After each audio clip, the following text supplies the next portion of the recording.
Hey everyone, I made a little purchase. It got delivered this week.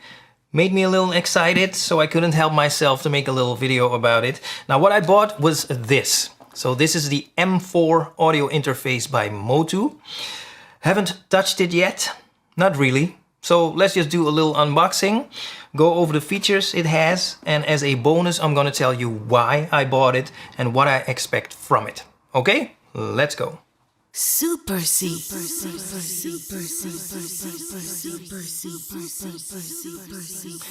Okay, now I don't expect there to be very much in this box, but let's just see what's in it.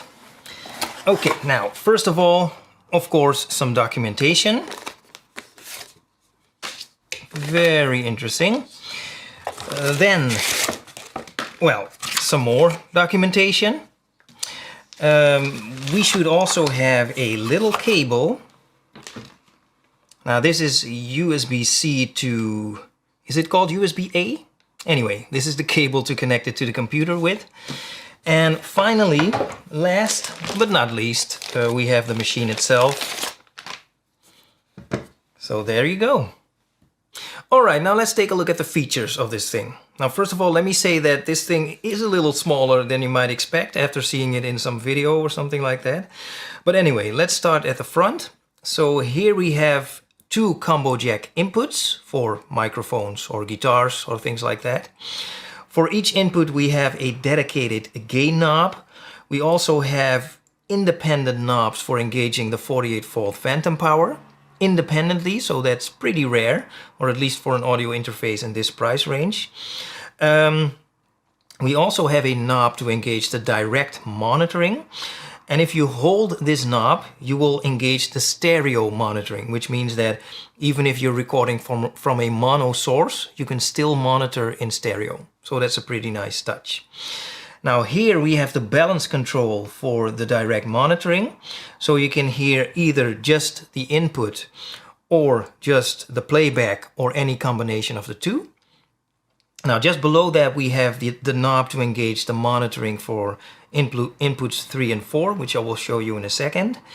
Now here we have some the metering display, also something that you won't find on all audio interfaces in this price range. This is the volume knob for the monitors. And lastly, here we have an output for headphones with a dedicated volume knob. Okay, now on the back, first of all, here we have a power switch on and off. Here we have MIDI in and out. Now here we have the USB connection. It's USB-C, as you can see.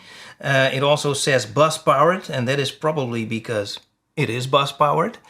We also have 4 RCA outputs, and these outputs mirror the 4 line outputs. So we have 4 line outputs for monitoring, and these RCA outputs mirror those outputs.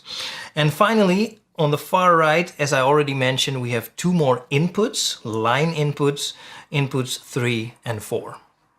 Okay, now let's talk about why I bought this audio interface. First of all, let me clarify that this is not at all a sponsored video, but then why did I buy it? Well, let me first say that I already have 2 audio interfaces, or at least 2 that I use on a very regular basis. That is first of all my Focusrite. This is my Focusrite 6i6 second generation. This is kind of my main audio interface. I use it for mixing, I use it for video editing, basically for anything.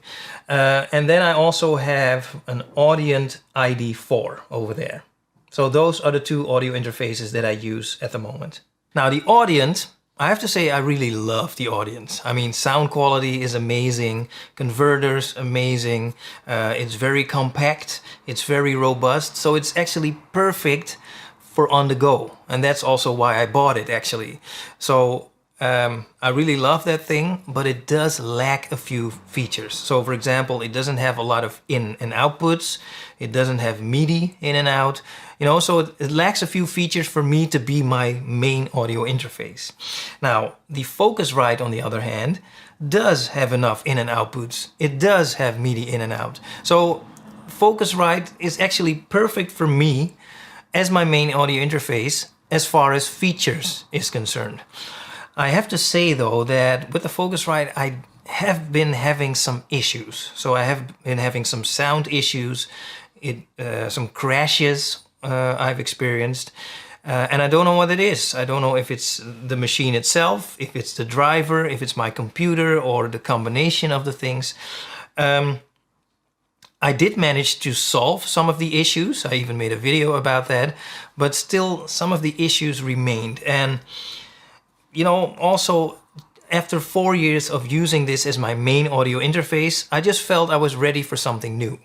Now, I did some research, mainly online, and don't get me wrong, I still think that Focusrite makes some really good stuff. I even checked the 3rd generation Scarlett line, but I have to say that this thing, the Motu, really caught my attention. You know, it's kind of the same price range as the Focusrite. It also roughly has the same features as the Focusrite, so same amount of in and outputs, for example. But, you know, it also got some really good reviews. So, for example, the stability, latency performance really stood out. Now, I know that you always have to be a little bit careful with reviews online because they sometimes tend to get a little bit subjective. But I just got a really good feeling about this one, and that's why I went for this one.